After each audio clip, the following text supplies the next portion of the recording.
Kabanata 986. Ang pagkondensado ay hindi isang paglaki sa laki, kundi isang pagbabago sa asensya at substansya. Lubhang mapanganib ang prosesong ito. Kung maliligaw siya, malamang nasisabog ang malakas na hangin sa kanyang palad at masasaktan ang kanyang sarili. Ito rin ay dahil pinaikli ni Zephyr ang Mark of Wind War. Kung iba pa iyon, tiyak na wala silang paraan at lakas ng loob na subukan ang isang kakilakilabot na eksperimento. Ngayon, sa wakas, habang ang malakas na hangin sa palad ay bumuo ng isang matalas na talam, ang nagkatawang talam ay agad na naglabas ng walang katapusang berdeng liwanag. Ang nakapangangilabot na liwanag ay lumunok at huminga, at bawat isa sa kanila ay kayang punatin ang lahat. Sa sumunod na sandali, mabilis na pinaikot ni Zephyr ang kanyang isipan at isinama ang kanyang kapangyarihang elektrikal sa talam. Buzz. Bitek. Ang marahas na kapangyarihang elektrisidad ay patuloy na dumaloy sa kanyang palad at isinama sa talam. Sa pagkakataong ito, hindi nang ahas na maging pabaya si Zephyr. Bawat pagbabago ng kidlat at bawat pagyanig ng malakas na hangin ay nasa ilalim ng kanyang kontrol. Swoosh! Klang! Sa wakas, isang kakaibang mahabang sigaw ang narinig. Sa palad ni Zephyr, isang asol na liwanag ang dahan-daang nagsimulang mabuo. Isa itong talam na parang arko ng kuryente. Mayroong walang katapusang panlulumong aura sa pagitan ng itaas at ibaba, at sa harap niya ay isang walang katapusang marahas na mapanirang aura. Pumunta ka. Ikinumpas ni Zephyr ang kanyang kamay. Bigla, isang malakas na tunog ng friction ang nagsimulang mabuo. Sa isang iglap, kumislap ang berdeng ilaw at naglaho ang asol na ilaw. Dahil si Zephyr ang sentro, sa loob ng ilang kilometrong radius, isang matalas na espiritu ang gumalaw na sa harap niya. Sa isang iglap, winasak nito ang mga kadena at winasak ang lahat saan man ito magpunta. Boom! Sa wakas, libu-libong metro ang layo, bigla itong sumabog. Ang berde at asol na mga ilaw ay nagsalpukan at bumuo ng isang malinaw na marka sa lupa. Ang markang ito ay hindi maarap. Hindi lang iyon, kundi pati na rin sa guwang kung saan gumagalaw ang talam, ang marka ng pagkapunit ay hindi naglaho ng matagal. Sa wakas nabuo na rin. Habang pinagmamasdan ang mapanirang kapangyarihan ng talam, hindi napigilan ni Zephyr ang mapangiti. Swoosh! Muli niyang ikanaway ang kanyang kamay. Bigla, isang madilim na aura ang bumalot sa kawalan. Isa pang malakas na talam ang lumitaw. Sa pagkakataong ito, mas maikli pa ito kaysa dati. Sa oras na ito, malayang naipakita si Zephyr, na dalubhasa na sa teknik. Saan man siya magpunta, agad niyang nalock ang kanyang target. Sa loob ng ilang panahon, sa espasyong ito, walang tigil na umalangaw ang mga pagsabog at ang malakas na pag-ihip ng hangin. Mukhang kalmado si Zephyr, ngunit mas lalong nagulat siya sa kanyang puso. Walang duda na tama ang kombinasyon ng malakas na hangin at kulog. Nang pagsamahin ang dalawang makapangyarihang puwersa, unti-unting tumaas ang nakakatakot na kapangyarihan, at halos 30% ng kapangyarihan ng Lightning Spear ang nabuo. Bagamat 30% nito ay hindi kasing mapanira ng Lightning Spear, kumpara sa Lightning Spear, mas madali ang paggamit ng talam. Sapat na itong mahubog sa isang iglap, at mas kaunti pa ang natupok. Lalo na sa tulong ng Mark of the Wind War, nakapagpakita si Zephyr ng maraming espada sa loob ng mahabang panahon. Hindi lang iyon, ang talam ay mayroon ding halatang katangian bilis. Si Zephyr, na nagpaikli sa Mark of the Wind War, ay may ganap na kontrol sa lakas ng hangin. Sa iba't ibang uri ng enerhiya, ang tatlong uri ng enerhiya, hangin, kidlat, at liwanag, ay nagtataglay ng kakaibang kalamangan sa bilis. Siyempre, ang bilis ng enerhiya ng liwanag ay lampas sa imahinasyon ng mga ordinaryong tao. Iyon ang pinakamabilis na enerhiya sa tatlo. Kabanata 987. Gayunpaman, hindi makontrol ni Zephyr ang kapangyarihan ng liwanag, ngunit taglay niya ang kapangyarihan ng hangin at kuryente. Hindi maikakaila ang bilis ng kombinasyon ng hangin at kulog. Talagang hindi ito kasing dali ng isa at isa.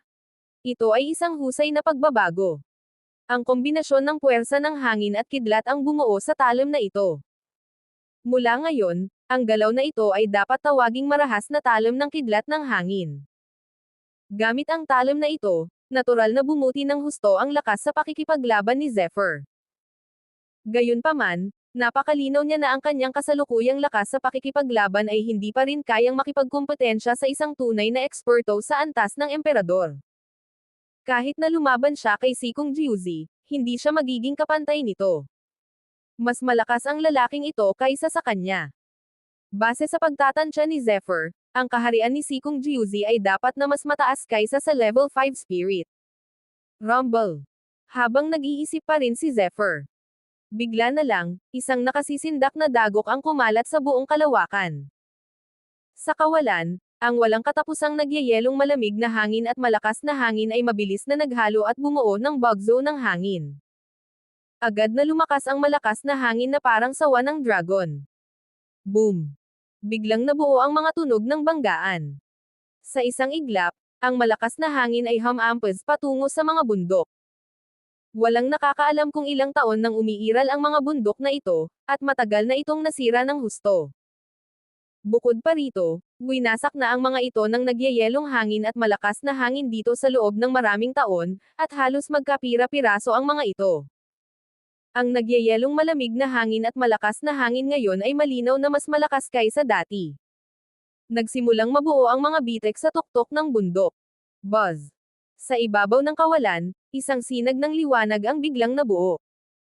Ang liwanag ay umunlad at gumalaw. Sa isang iglap, ito ay naging isang malaking bakas ng kamay, dahan-daang pinipigilan ang isang tuktok ng bundok. Hindi mabilang na mga bitek ang nabuo sa tuktok ng bundok. Sus Mariosep matandang bastos, matagal mo na akong pinigilan. Ngayon ang Diyos na ang may gustong lumabas ako, pero gusto mo pa rin akong hadlangan. Sus Mariosep ka. Isang mabangis na ungol na puno ng walang katapusang galit ang narinig.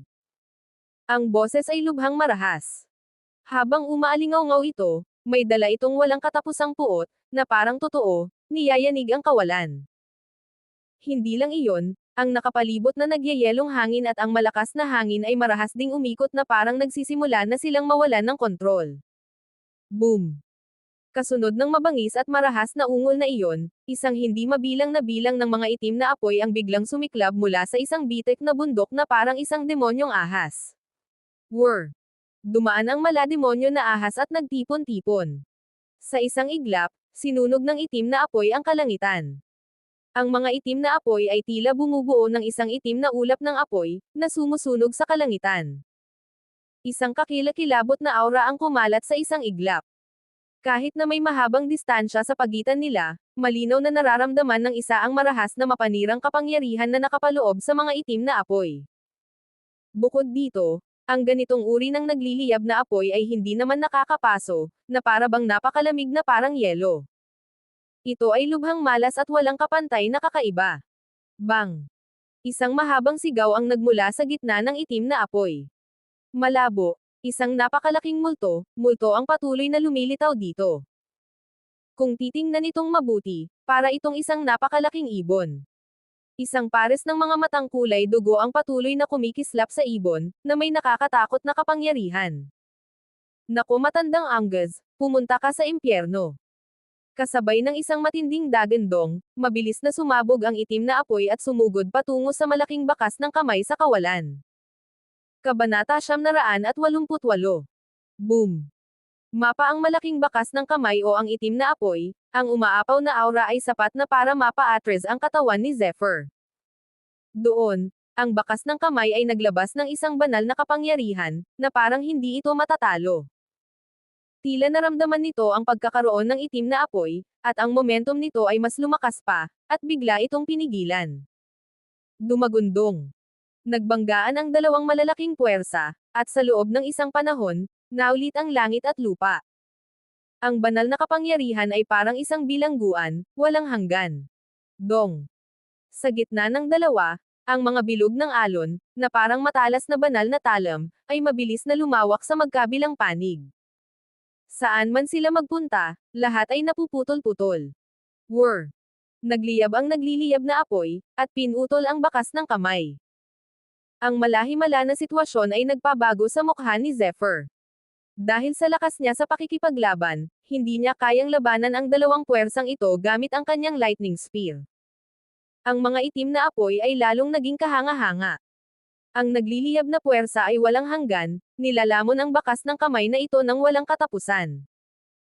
Kasabay ng mga alon ng mga tunog ng pagpunit, isang malabong espiritu ang biglang lumabas mula sa kaibuturan ng apoy.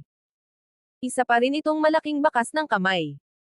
Ngunit sa oras na ito, ang bakas ng kamay ay nagsimulang mapuno ng hindi mabilang na apat na sinaunang simbolo. Apat na sinaunang simbolo ang nagtipon, at ang kabilang panig ay malinaw na nagbabalak na gumawa ng isa pang pag-atake. Pumunta ka sa impyerno. Hindi inaasahan, sa oras na ito, biglang nagtipon ang itim na apoy at bumuo ng isang malaking aparisyon, multo. Ang aparisyon, multo na ito ay isang ibon na tumatakip sa kalangitan at lupa. Napakalaki nito kaya't ang dalawang malalaking itim na pakpak nito ay nakabuka, na parang tumatakip sa kalangitan at sa araw. Ang matutulis nitong kuko ay parang mga kuko ng dragon, na may apat na sinaunang simbolo. Boom! Kasunod ng mahabang sigaw ng kabilang panig, marahas na ikinakaway ang malalaking pakpak. Sinunog ng mga itim na apoy ang siyam na langit at pilit na ikinalat ang bakas ng kamay. Nabasag ang bakas ng kamay, at naging hindi mabilang na sinag ng liwanag na tila walang nagmamay-ari. Gayunpaman, sa sandaling ito, ang mga ilaw ay tila umunlad at naging tunay na diwa. Buzz! Isang kakaibang boses ang narinig. Sa mga nagtatakang mata ni Zephyr muling nagtipon ang lahat ng liwanag at umunlad bilang isang simple at walang palamuting ron. Ang ron ay pinagsama-sama mula itaas hanggang ibaba, na parang maaari itong maging isang seikiko. Ang mga manipis na piraso ng banal na kapangyarihan ay may dalang isang patong ng sinag ng Diyos. Hindi. Ang sumpaman na matandang yun. Isang matinis na boses ang muling lumabas. Ang napakalaking ibon sa himpapawid, na nabuo mula sa nagliliyab na apoy, ay nagbuga ng isang nakakabaliw na ungol na yumanig sa kalangitan. Gayunpaman, ang ron na iyon ay hindi tumigil kahit kaunti habang pilit nitong pinipigilan ang kabilang panig. Pagkatapos nito, walang awang pinigilan nito ang kabilang panig. Dumagundong. Sa sumunod na sandali, muling nagbago ang mga bundok sa harap nila. Mabilis silang bumaliktad at nagtagpo. Magpapagalaw ng mga bundok at magbabaligtad ng mga dagat, yanijin ang langit at lupa. Nang makita ang sitwasyon sa harap niya, lubos na nagulat si Zephyr. Ang pamamaraang ito ay umiiral lamang sa mga alamat, at tanging mga walang kapantay na eksperto lamang ang makakagawa nito. Halos isang himala ito. Napakahirap para sa mga ordinaryong tao na makita man lang ito kahit isang beses, lalo na ang gawin ito. Bukod dito, ginamit lamang ng umaatake ang kanyang buong lakas. Sa wakas, lahat ng taluktok ng bundok ay nagsimulang muling magkumpol at magbago. Sa sumunod na sandali, ang malaking bulubundukin ay walang awang naitatak sa bundok. Dumagundong. Sa pagkislap at suporta ng ron, lahat ng nagliliyab na apoy ay pilit na itinurok sa malaking bundok. Tumayo ang bundok at sumabog ang sinag ng Diyos, at ang malaking itim na ibon ay nakapasok din dito. Kabanata 989. Susmar Yosef. Ikaw. Hindi ko matatanggap yan. Anong karapatan mo? Muling umalangaw-ngaw ang tinig ng ibon. Boom! Kasabay ng dagandong, tila muling tumindi ang puot. Basag. Muling nayanig ang malaking bundok, at lumitaw ang mga bitek. Sa pagguho ng tuktok ng bundok, tila ginamit na ng malaking ron ang lahat ng lakas nito. Bahagyang nakikita rin ang liwanag na nakapalibot dito at halos naglaho na. Boom! Sa wakas, isang pagsabog na nakakawasak ng lupa ang umalangaw-ngaw. Ang bitek sa tuktok ng bundok ay malakas na nabuksan, at ang kapangyarihan ng ron ay nailabas na sa limitasyon nito. Hindi na nito ito kayang kontrolin at hinayaan na lamang nitong mabasag ang tuktok ng bundok. Nakakainis. Walang saysay ang lahat ng pagsisikap ko. Kung lilito ang tunay kong katawan, paano kita hahayaang magtagumpay? Patuloy na lumalabas ang mga nakakabaliw na sigaw, na may hindi maipaliwanag na handering pumatay. Gayunpaman, sa oras na ito, may nakita rin si Zephyr. Malinaw na ang ron na ito ay may epekto ng pagbubuklod, at ito ay tinatakan ng malaking ibong ito. Ito ay tinatakan ng maraming taon, at dahil sa impluwensya ng nagyayelong hangin at malakas na hangin sa espasyong ito, ang selyo dito ay patuloy na humihina, at sa wakas, nagkaroon ng pagkakataon ng ibon. Gayunpaman, malinaw na nabigo siya. Ang kapangyarihan ng Ron ay tuluyang naglaho, at ang ibong ito ay naselyuhan din sa loob. Masasabing ang dalawang bagay na ito ay katulad ng pagkawasak sa isa't isa. Yung batang dyan. Habang nag-iisip pa rin si Zephyr, isang malinaw na tunog ang biglang lumabas. Nang marinig ito ni Zephyr ng mabuti, lumabas na ang boses ay galing sa mabangis na ibon kanina lang. Ngunit hindi niya inaasahan na ang boses nito ay ganoon kalinaw, na hindi tugma sa mabangis nitong tindig. Sino ka? Nabigla si Zephyr nang marinig ang boses na ito, ngunit nanatiling hindi nagbabago ang kanyang mukha. Gusto mo bang makamit ang walang kapantay na kapangyarihan? Muling lumitaw ang boses na may hindi maitagong alindog. Gusto mo bang maging isang walang kapantay na eksperto at maging ang pinakamakapangyarihang pinuno? Muling lumitaw ang boses. Hindi. Direktang umiling si Zephyr. Kakaiba ang espasyong ito, pero ngayon ay alam na ni Zephyr ang ilang mga katangian nito. Nagtatago siya sa kuweba.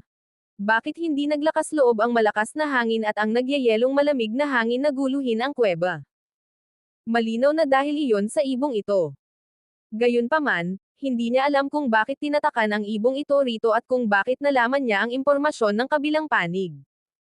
Dahil dito, nag-ingat si Zephyr laban sa hindi kilalang pag-iral na ito at piniling umiling at tanggihan ito. Ikaw. Malinaw na hindi pa nakarinig ang ibon ng ganito kadiretso na sagot, at sandaling tumigil ang boses nito. Junior, ikaw lang. Huwag mong sabihing ayaw mong maging nakatataas. Gusto mo bang hayaang pigilan ka ng langit, lupa, at lahat ng uri ng paghihirap? Tila balak na naman siyang lituhin ng boses. Gayunpaman, nakapagdesisyon na si Zephyr sa oras na ito. Gaano man kalakas ang ibon, hindi pa rin siya natinag. Ang lakas ng ibong ito ay masyadong kakilakilabot. Ang mga itim na apoy na inilalabas niya ngayon ay napakalayo kaya hindi niya kayang labanan ang kapangyarihan nito. Sapat na para isipin kung gaano kahanga-hanga ang lakas ng lalaking ito. Kung makikipagtulungan siya sa isang napakalakas na nilalang, para na rin itong paghingi ng balat sa isang tigre. Kaya kung magtrabaho ng husto. Sabi ni Zephyr sa matatag na boses. Pagkatapos ay tumalikod siya at akmang aalis na. Masyadong kakaiba ang lugar na ito. Matagal na niyang planong ipagpatuloy ang paglilinang dito, ngunit ngayon, ayaw na niyang manatili pa rito. Kabanata 990. Bata. Napakatalino mo, pero kailangan din ng matatalinong tao ng lakas ng loob. Kung iniligtas mo ako, hindi maisip ang mga benepisyong matatanggap mo.